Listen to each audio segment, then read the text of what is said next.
నమస్తే, నేను విజయ Chandrika ABN breakfast న్యూస్కి స్వాగతం. ఒక విషయాన్ని ఎలా దారి మళ్లించాలి, ఎలా ప్రజల దృష్టి మరించాలి, లేదా మన వైఫల్యాల్ని ఎవ్వరూ ఎలా చర్చించకూడదు అన్నప్పుడు దాన్ని ఎలా డైవర్ట్ చేయాలి అన్న విషయంలో నిజంగా అందివేసిన చెయ్యి అంటారు కదా, నిజంగా అందివేసిన చెయ్యిలో మొదటి స్థానంలో ప్రథమ వరుసలో ఉంటారు ఏపీ సీఎం జగన్మోహన్ రెడ్డి గారు. 2 వారాల నుంచి ఆంధ్రప్రదేశ్లో ఏం జరుగుతుందో కళ్ళారా చూస్తున్నారు. పాలనా వైఫల్యాల విషయం మీద అందరూ మాట్లాడుతున్నారు. ఈ 4.5 సంవత్సరాల పైచిలుకు కాలంలో తాడేపల్లి ప్యాలెస్లో తతంగాలను చూస్తున్నారు. అభ్యర్థుల జాబితా చినికి గాలివాన్గా మారుతోంది. పోటీ చేయం బాబు, మీకో దండం, మీ పార్టీకో దండం అని చెప్పి మాట్లాడుతున్నారు. బయటికి వచ్చి అసలు ముఖ్యమంత్రి గారి వైఖరి ఎలా ఉంటుంది, ఆయన లోపల ఎలా మాట్లాడతారు, ఎలా డీల్ చేస్తారు అన్న విషయాన్ని బాహాటంగా స్వ అనుభవంలోకి వచ్చిన వాళ్ళందరూ కూడా బయటకు వచ్చి మాట్లాడుతున్న పరిస్థితి. జంప్ జిల్లాలను చూస్తున్నాం. అసలు పూర్తి స్థాయిలో పార్టీ పరంగా వైఫల్యాలను చూస్తున్న విషయం చర్చ జరుగుతోంది. పాలనా పరంగా సంబంధించిన వైఫల్యాలపై చర్చ జరుగుతోంది.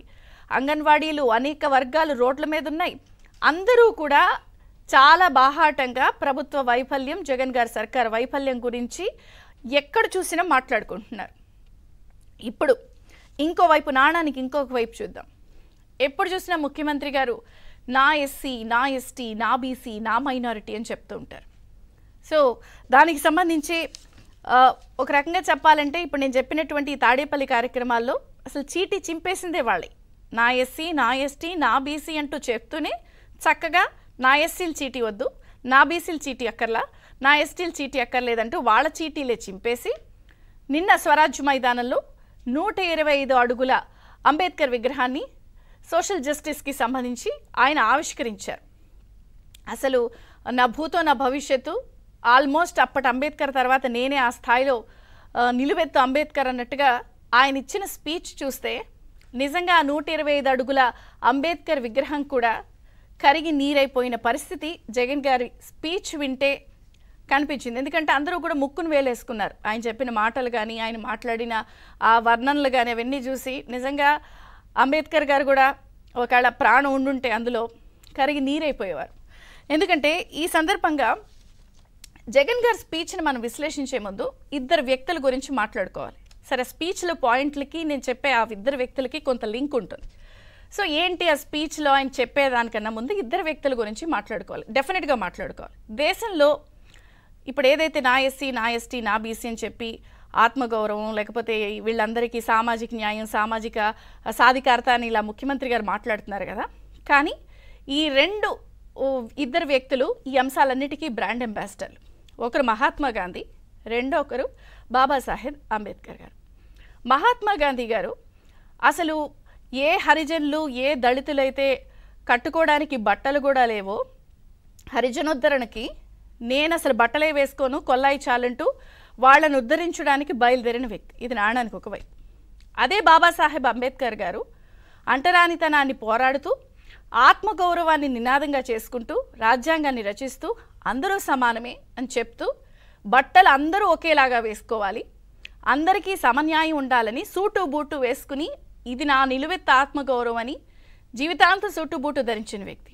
అంటే ఇద్దరూ కూడా దళితుల కోసం పాటుపడిన వ్యక్తులే. కానీ కాయిన్కి 2 చేంజెస్ అయినా కూడా ఇద్దరు 2 పద్ధతుల్లో వాళ్ళను ఉద్ధరించడానికి ఎంచుకున్న మార్గాలు. ఇప్పుడు జగన్ గారి విషయానికి వద్దాం. అసలు మహానుభావుడు, రాజ్యాంగ రచయిత, ఆయన లాంటి వ్యక్తిని చెప్తూ వస్తున్నారు. మరి నా ఎస్సీ, నా ఎస్టీ, నా బీసీ అని చెప్తూ వాళ్ళ చిట్టీలే చింపేస్తూ నిన్న ఆయన చెప్పిన స్పీచ్ను ఒకసారి చూద్దాం. Please play. అంటరానితనం రూపం మార్చుకుంది, అంతే. ఆలోచన చేయమని అడుగుతా ఉన్నా. అంటరానితనం అంటే కేవలం ఫలానా వ్యక్తుల్ని కేవలం భౌతికంగా ముట్టుకోకూడదు, దూరం పెట్టడం మాత్రమే అంటరానితనం కాదు. అంటరానితనం అంటే పేదలు ఏ బడిలో చదువుకుంటున్నారో ఆ గవర్నమెంట్ బడిని పాడు పెట్టడం కూడా రూపం మార్చుకున్న అంటరానితనమే అని చెప్పి నేను ఈ సందర్భంగా తెలియజేస్తా ఉన్నాను. డబ్బులున్న పిల్లలకు, డబ్బులున్న వారి పిల్లలకు ఒక మీడియం, పేద పిల్లలకు మరో మీడియం అని వివక్ష పాటించి తెలుగు మీడియంలోనే చదవాలని, వారు ఇంగ్లీష్ మీడియంలో చదవరాదని బరితెగించి వాదించడం కూడా రూపం మార్చుకున్న అంటరానితనమే. పేద కులాల వారు ఎప్పటికీ కూడా తమ పొలాలలో పనివారుగానే ఉండిపోవాలట. పేద కులాల వారు ఎప్పటికీ కూడా తమ ఇళ్లలో పనివారుగానే ఉండిపోవాలట. తమకు సేవకులుగా ఉండిపోవాలట. చిన్న చిన్న వృత్తులు, చిన్న చిన్న వ్యాపారాలు మాత్రమే వాళ్ళు చేసుకోవాలట. తమ అవసరాలు తీర్చే వారిగా మాత్రమే వాళ్ళు మిగిలిపోవాలట. ఇలాంటి ఆలోచనలు కూడా రూపం మార్చుకున్న అంటరానితనమే. ఎస్, ముఖ్యమంత్రి గారు అన్నారు రూపం మార్చుకుంది అంటరానితనం అని. అలాగే దానికి సంబంధించిన కొన్ని అభివర్ణనలు, ఎగ్జాంపుల్స్ కోట్ చేస్తూ యథావిధిగా ప్రతిపక్షాలని లేకపోతే మీడియాని అంటరానితనమే రూపం మార్చేసుకుంది అన్నారు. నిజంగా మరి అంబేద్కర్పై ప్రేమ ఉంటే ఆ మహానుభావుడు తర్వాత ఆ వారసుడిని నేనే అని చెప్తున్న ముఖ్యమంత్రి గారు మరి ఆయన కూడా రూపం మార్చుకున్నారు కదా అని ప్రతిపక్షాలు అంటున్నాయి, వారు చూపిస్తున్నారు. కూతవేటు దూరంలో నిన్న కోడికత్తి సీనుకు సంబంధించిన కుటుంబ సభ్యులు దీక్ష చేస్తున్నారు. వచ్చి కోర్టులో సాక్ష్యం చెప్పండి, అసలు ఏం జరిగిందో చెప్పండి, దాదాపుగా ఇన్ని సంవత్సరాల నుంచి ఆయన జైల్లో మగ్గిపోతున్నాడు అని వాళ్ళు నిరసన చేస్తున్నారు. కూతవేటు దూరంలోనే, కానీ పట్టించుకుంది లేదు, పిలిచింది లేదు, వినిపించుకుంది లేదు, మాట్లాడింది లేదు. అలాగే మరి నిజంగా అంబేద్కర్పై గౌరవం, ప్రేమ, తానే వారసుడని చెప్తున్నప్పుడు గత కొద్ది రోజుల క్రితం పూతలపట్టు ఎమ్మెల్యే ఎంఎస్ బాబు కూడా మీడియా ముందుకు వచ్చి నెత్తి నోరు బాదుకుని ఏడ్చారు. నా పైనుంది రెడ్డే, నాకెందుంది రెడ్డే, ఇంక నేనేం చెయ్యాలి అని. మరి ఆయన చెప్తున్నట్టు మరి రూపం మార్చుకుంది అంటే దీన్ని అనుకోవాలా? దాదాపుగా జంగారెడ్డిగూడెంలో కల్తీసారా తాగి 12 మంది దళితులు చనిపోయారు, దానికి మరి రూపం మార్చుకున్నా? అంబేద్కర్ విదేశీ విద్య పేరు మార్చారు, మరి దానికి రూపం మార్చుకుందా?